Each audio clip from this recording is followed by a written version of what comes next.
Abakungu okuva mu kitongole ekivunaanyizibwa kuwoza omusolo wano munda mu ggwanga ekya Uganda Revenue Authority abakulembeddwamu ssenkulu w'ekitongole kino John Musinguzi olunaku olwaleero balabiseeko mu maaso g'ababaka abatuula ku kakiiko k'ebyensimbi mu Paalamenti nga kano kakulemberwa omubaka omukyalo ow'Epakwach Honorable Jane Ovul Pachuto ng'ekibatutteyo kunnyonnyola ku ngeri gye bagenda okuyitamu okusoloozaamu omusolo ogunaayamba eggwanga okwebeezaawo. Commissioner John Musinguzi asoose kulaga ababaka bano okusoomozebwa kwe bayitamu omuli abakozi abatono, ensimbi entono ezibaweebwa kw'ossa n'abantu abataagala kuwa musolo, kyokka n'ategeeza nti basuubira nti bakusolooza ensimbi za kuno eziwera ddala obusa 31 okuva mu misolo. Most affected is the staff costs, which is a fixed cost, which has reduced by about 40 billion because of the budget cut.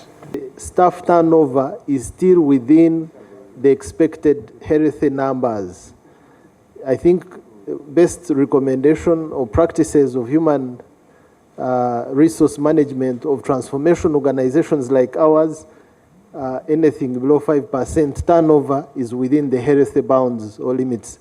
Bona era alaze engeri gye bagenda okutuukirizaamu kino, kyokka n'asaba ababaka okubayambako ku ky'ensimbi ezibaweebwa basobole okwongera ku bukugu wamu n'amaanyi ge bakozesa mu kusolooza emisolo mu ggwanga. Essentially broad reasons why staff are leaving.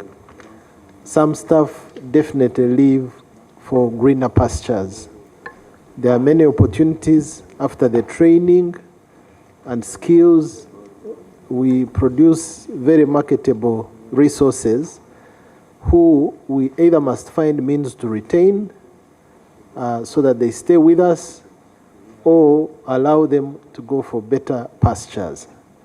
And I think the way to mitigate this is to improve the welfare of the staff. And I want wabula ababaka bano babatabukidde nga baagala bannyonnyole lwaki bajja omusolo ku nnuuni eziggyibwa mu mpuuta kw'ossa ne zaabu kye bagamba nti si kya bwenkanya. Bano Commissioner Musinguzi abaanukudde ku ky'obugagga eby'omu ttaka okuli zaabu wamu n'ebirala ng'ayogedde ne ku nsonga y'abasuubuzi abaagala okwegugunga olw'emisolo emingi gye baba binika, ng'agamba nti abasinga tebaagala bwagazi kuwa musolo. Waliwo minerals ze tubadde tetukolektingako omusolo kubanga bwe twali tutandise okukolektinga abali badiringa minerals ezo ne batutwala mu kooti, naye kooti yasazeewo nti batandike okusasula.